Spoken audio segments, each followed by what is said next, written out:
Magandang gabi mga kaibigan, mga kababayan at mga kapatid. Pagkukulan po natin ng pansin ngayon mga kababayan, itong issue po tungkol dito sa COVID-19. Isang taon na po mula nung ito ay nanana mula po nang tayo ay simulang nagkaroon ng lockdown noong nakaraang taon. Marso din po yon. At ang very alarming po dito,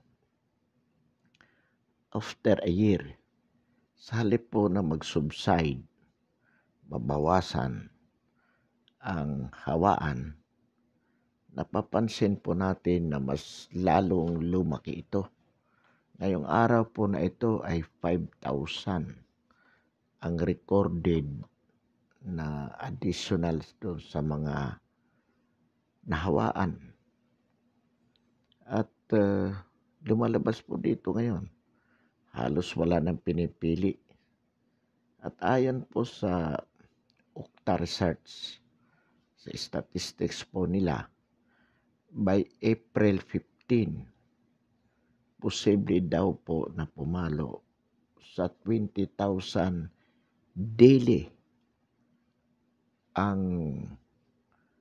mahahawaan ng COVID-19 with its different variants.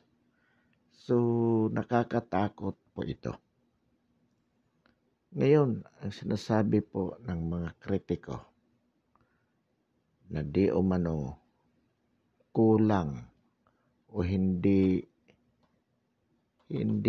tama ang responses na ginagawa ng ating pamahalaan upang mapigilan ang COVID-19, ang SARS ng COVID-19. Ito po ay sinasabi ng mga kritiko ng ating Pangulo. Kasama na po dito, lalo na po ito si Kiko Pangilinan, si Senador Kiko, na ang sinasabi po niya, dapat ang mga nasa checkpoints ay mga doktor, nurses, yung mga may kaalaman tungkol dito sa pagpigil o paghawak sa may mga kaso ng COVID. Hindi umano yung mga military at pulis ang dapat na nariyan sa mga checkpoints. Alam po natin, mga kababayan, kung hindi po si Pangulong Duterte ang ating Pangulo sa panahon ngayon o mula po na isang taon na nagkaroon ng COVID, marahil po noon pa man hindi lamang ganito ang mahahawaan sa Pilipinas. Baka milyon-milyon ng mga Pilipino ang may sakit na COVID at ang mga namatay. Bakit po? Sapagkat kung mahina ang Pangulo ng Republika sa panahon ng ganitong may emergency, sigurado pong kanya-kanyang patakaran, kanya-kanyang payabangan, kanya-kanyang pagalingan kung paano aatakihin ang problema. Sa makatwid po, hindi natin masisynchronize ang approach natin para mapigilan ang surge ng COVID. Sapagkat sa kabila na magaling at tama at kontrolado ng Pangulo ang sitwasyon, lumulubo pa rin po ang bilang ng mga nahahawaan. At ito po ay hindi dahil sa mali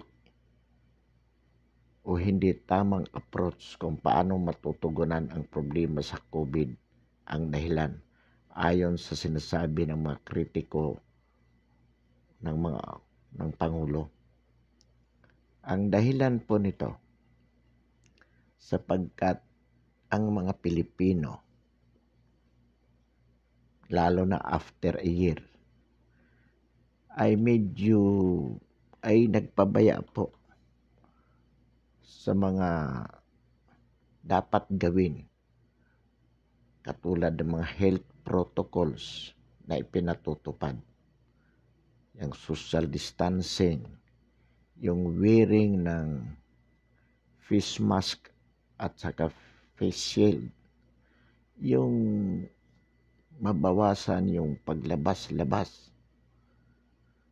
Ito po yung mga basic health protocols na ipinatupad na mahigpit nung isang taon. Ngunit ngayon ay lumuwag dahil na rin po sa pagluluwag ng pamahalaan. Bakit po kailangan luwagan?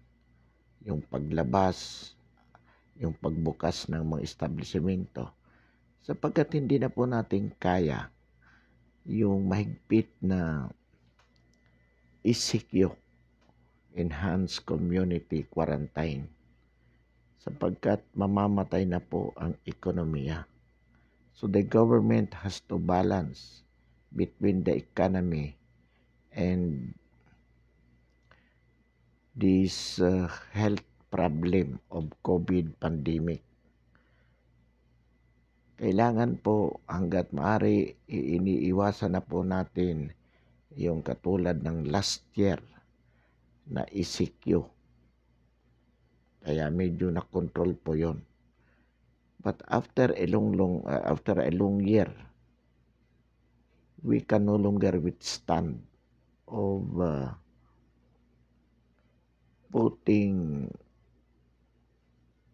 almost entire Philippines under ECQ. Otherwise, economy would be totally damaged to the prejudice of the people for lack of livelihood. Kaya hindi po natin mai-ignore yan. But then,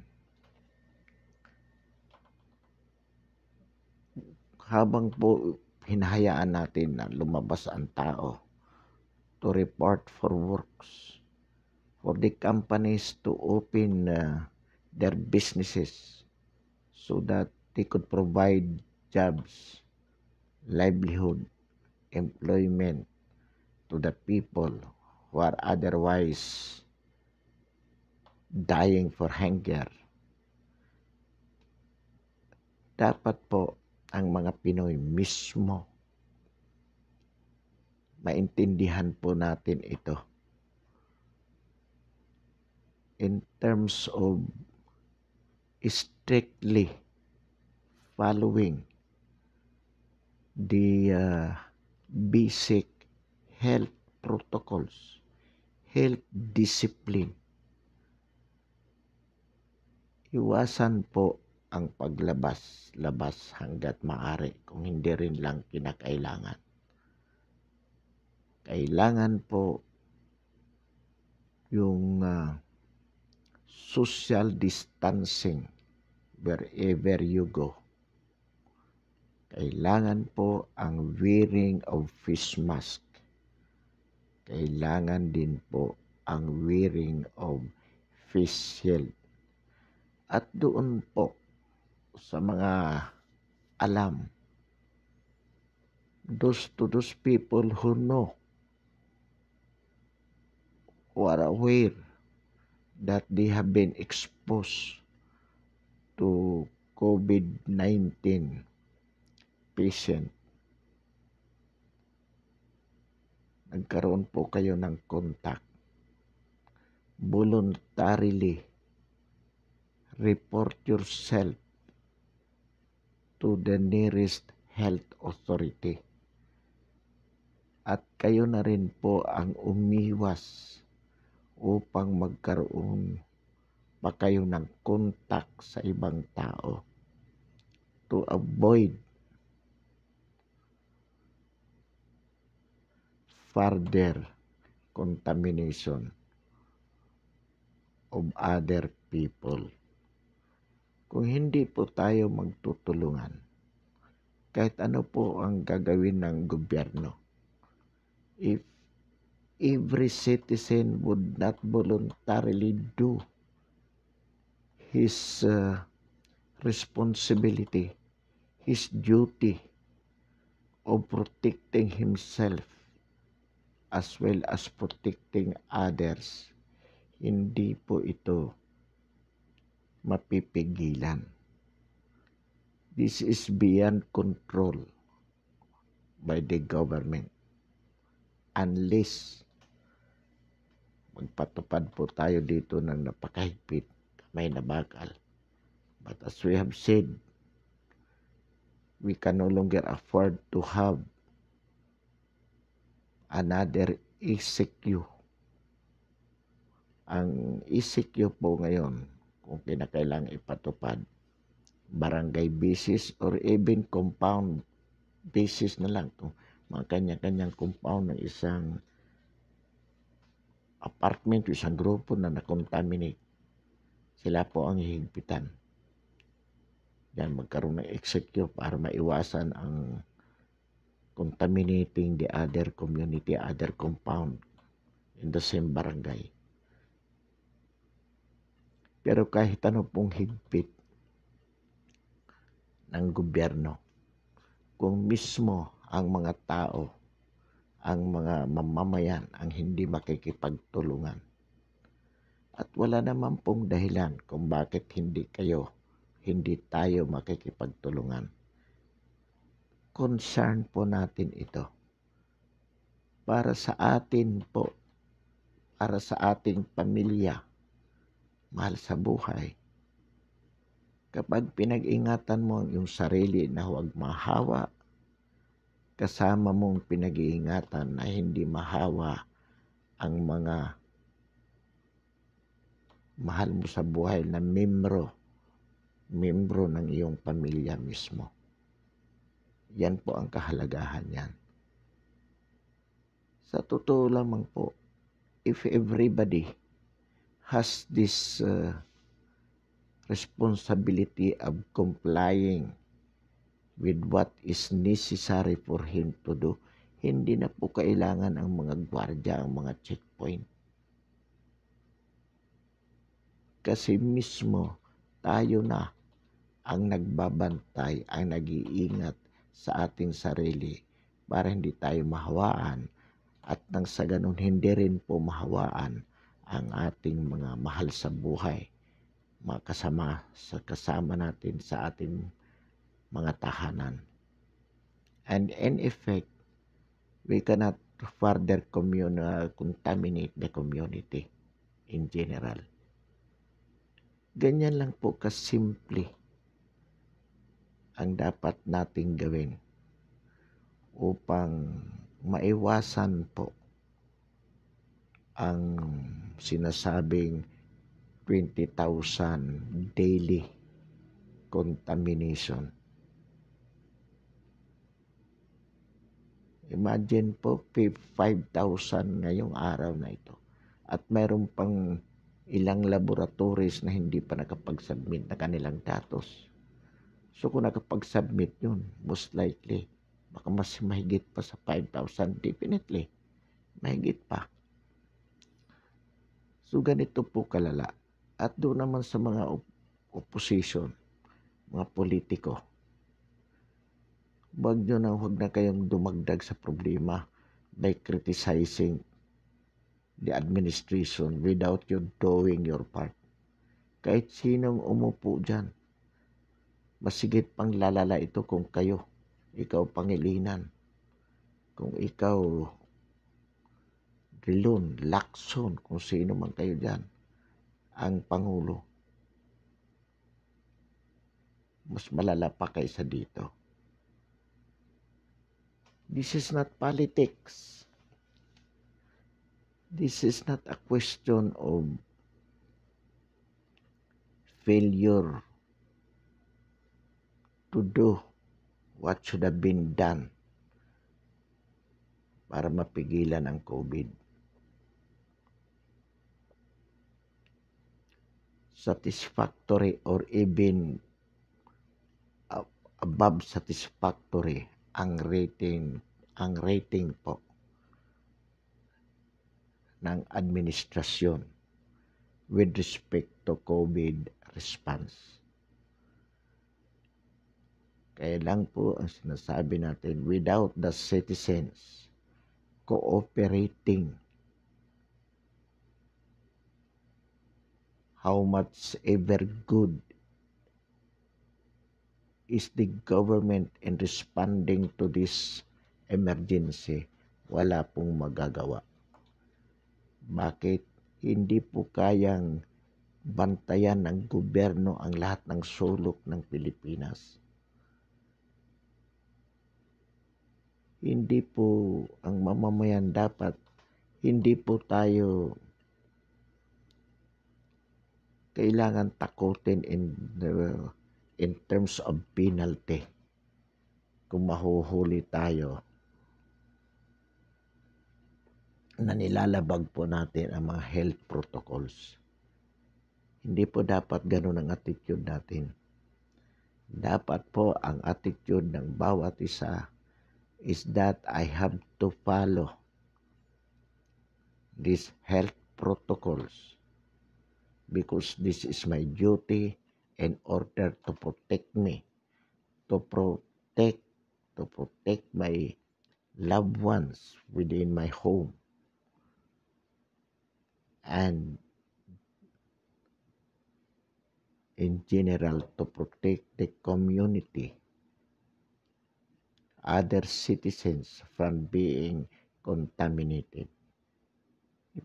Kung ito po ang magiging attitude ng bawat isa, madali po nating masusolusyonan ang problemang ito. Tingnan po natin, napakalaki po ang tool ng pandemic na ito. In terms of money to buy for the vaccine, it worth $1 billion na pwede na po sana nating magamit sa mga ibang dapat pagkagamitan pangkaunlaran mga proyekto.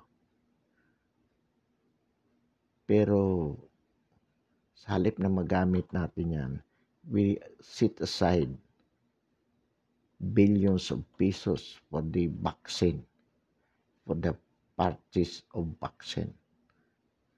At ang masakit po, kahit may pera ka, walang available na supply. Kulang.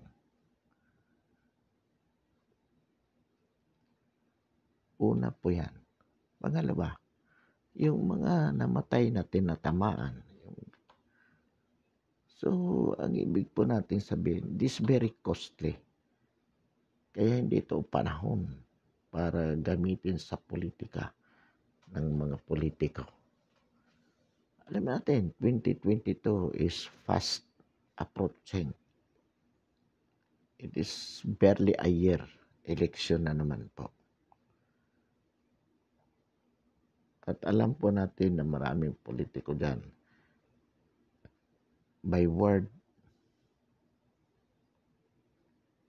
with hypocrisy, ginagamit po ang COVID-19 as an issue sa pamamagitan ng pagsasabi na this is not a time for politics because we need to concentrate on this COVID pandemic issue. Pero namumuliti ka naman in terms dahil silently gumagawa na ng mga preparasyon para sa kanyang kandidatura. Ito namang iba din para nasa limelight sila, napapag-usapan sila, Kahit anong kritisismo na may kaugnayan sa COVID, binabato sa administrasyon. Tulad ni Robredo, katulad ng Pangilinan, yung Tiberos, lahat ng makalaban ng Pangulo. They don't care kung ang mga tao, the citizens, are losing their trust in this vaccine. Lalo na itong galing sa China. Kung pwede lang nilang siraan na iyan ay masama, huwag gamitin, talagang sinasabi nila. Instead of encouraging people to have to be vaccinated with any kind of vaccine trademark. Anyway, lahat naman yan ay inaprubahan ng FDA. Sasabihin po nila, mali yung ginawa ng Pangulo, mabagal. Lahat ang may kaugnayan sa COVID-19 ginagamit na isyu laban sa Pangulo. Instead na mag-isip kung paano makakatulong sa ganitong napakalalang problema. Sapagkat masyado pong komplikado ang problema ng COVID-19, COVID pandemic na ito. Closely related with the economy. Habang pinaiigting natin ang quarantine system para maiwasan ang hawaan, gusto nating manatili ang kababayan natin sa kanilang mga tahanan katulad ng ginawa natin ng isang taon. Lalo naman pong proportionately po ang ating ekonomiya is dying. At kapag nangyari po din yan, ang mga tao din po ay mamamatay sa gutom. So definitely we could no longer go back to last year approach of ECQ. Kaya nga po ngayon, doon sa mga specific areas na talagang mataas ang surge, nagkakaroon po ng ECQ. Ito na lang ang inilalagay sa ECQ para ma-confine sa doon sa lugar na lang na yon ang contamination. But as to other places, hindi po ipinatutupad. Pero habang hindi po tayo nagpapatupad ng ECQ, where there are people coming and going to their jobs, yung risk ay napakataas po na magkakaroon ng hawaan without the people observing strictly the health protocols that are being imposed. Pero kung ang mga tao po mismo, ang mga mamamayan mismo, ang mahigpit na susunod sa mga patakaran na yan, kahit hindi po tayo mag-execute, may iwasan na rin po ang hawaan. So ang ibig po sabihin yan, may papagpatuloy natin na maging buhay at lalo mapalakas ang ekonomiya. Ngunit napapanatili din natin sa lowest level, sa minimal level, ang risk of further contaminating the people. Because everyone is observing strictly the health protocols that is being imposed by the government. So, ibig po sabihin yan, may solusyon in terms na sige tuloy ang ekonomiya, pero hindi mahahawa, hindi magkakaroon ng surge sapagkat ang mga mismong manggagawa, mismong mamamayan ang nag-iingat sa kanilang mga sarili na hindi mahawa sila at ang kanilang pamilya, at ganon din naman hindi sila makahawa sa ibang kababayan natin. Ang ganyang attitude po, or this system of controlling the COVID-19 pandemic is beyond control by the administration. Sapagkat kapag hindi po nakontrol yan, hinigpitan ng gobyerno, gagamit ng kamay na bakal ang gobyerno. Sasabihin na naman militarisasyon. Sasabihin na naman ng mga opposition. But then, definitely, it does not help. Although kung kailangan, dapat din gawin. Kung talagang hindi makikipagtulungan. So the people be not cooperative, then the government has to use force. But that would not still be effective 100%.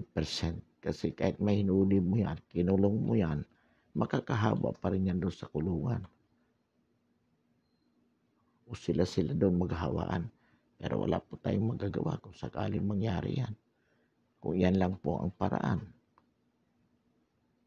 Kaya nga po pinakikiusapan natin ang sambayanan. It is time to be responsible enough. It is time to do our part. Hindi na po kailangan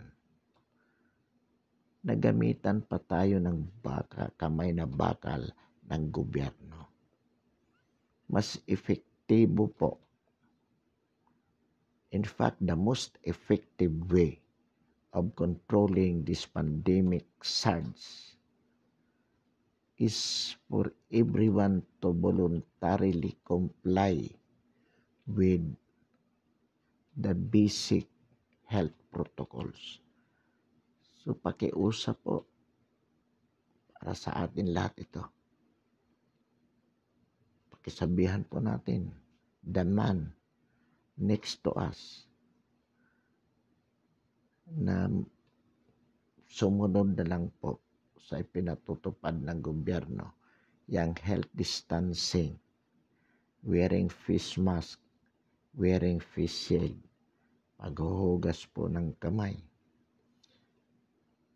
pag-iwas sa labas sa ating mga tahanan kung hindi naman kailangan. Simple lang po. Sumunod sa patakaran. Pag tayo naman po sumunod, walang hassle sa mga checkpoints yan. Kasi ang sasabayan ng mga pulis sa checkpoint ay yung mga talagang nagbabayulit lang. So, madali po. At kung magagawa po natin ito, maiwasan ang hawaan, baka po hindi na natin kailangan gumastos ng napakalaki para sa vaccine. Una po yon. Pangalawa, yung ekonomiya, hindi po mahahamper. Tuloy-tuloy po ang pag-ikot ng ekonomiya. Pangatlo po, protected ang sambayanan dito po sa delikadong sakit na ito. Delikado na po ito in terms of gravity. Bakit po? Sa dami ng nahahawaan. Hindi na po kaya itong, pag nagkaroon po tayo ng 20,000 daily na SARS, in 1 week, in 1 month time, napakarami na po nun. Hindi kakayanin po ng ating mga hospitals. Hindi na po yan ma-accommodate. Ng ating mga frontliners, mga health workers, hindi na po kakayanin yan. Magkakaroon po yan ng chain reaction, domino effect. Para pong pati po ang ating mga health workers sa sobrang pagod, bibigay na rin po yan. Yung ating resources para po makontrol, kukulangin po. Ngayon, nakita naman po natin ang mga nagkakaroon ng nagpo-positibo, yung mga ranking officials na ng gobyerno. So baka mangyari po dyan. Pati mga opisyalis ng bayan na manunungkulan, sila na rin kailangan ma-quarantine. Sino pa magpapatakbo? So mga kababayan, mga kapatid, hindi na po pwedeng hindi natin seryosohin ito. Kailangan na po harapin natin ng seryoso ito in terms of educational campaign sa ating mga kababayan na higpitan po, sundin ang mga health protocols sa lahat ng panahon. No excuse po ito. Naulit natin, social distancing, wearing face mask, wearing face shield. Iwasan yung paglabas sa tahanan kung hindi naman po kailangan.